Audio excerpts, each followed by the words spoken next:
السلام علیکم پیارے بچوں، یہ کہانی نئے بادشاہ کی ہے۔ ایک گھنے جنگل میں سب جانور ایک ساتھ خوشی خوشی رہتے تھے۔ ان کا بادشاہ راجا شیرو تھا، جو اب بوڑھا ہو چکا تھا۔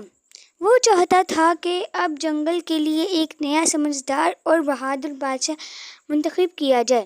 چیتا، ہاتھی اور ریچھ سب نے خود کو مضبوط بادشاہ بننے کے لیے پیش کیا۔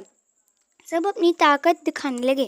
اچانک ایک ننھا خرگوش سامنے آیا اور بولا، کیا میں بھی بادشاہ بن سکتا ہوں؟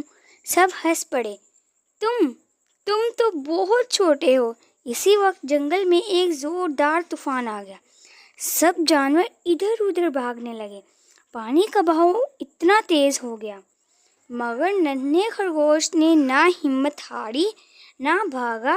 سب میرے پیچھے آؤ، میں تمہیں محفوظ راستہ دکھاتا ہوں۔ اس نے سب جانوروں کو ایک پہاڑی غار میں پہنچایا، جہاں سب محفوظ رہے۔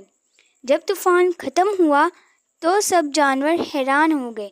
ہمیں بچانے والا کوئی اور طاقتور نہیں بلکہ وہی خرگوش تھا۔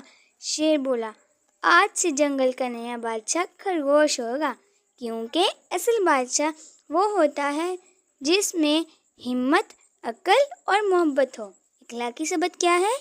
حقیقی طاقت صرف جسم میں نہیں بلکہ عقل اور نیک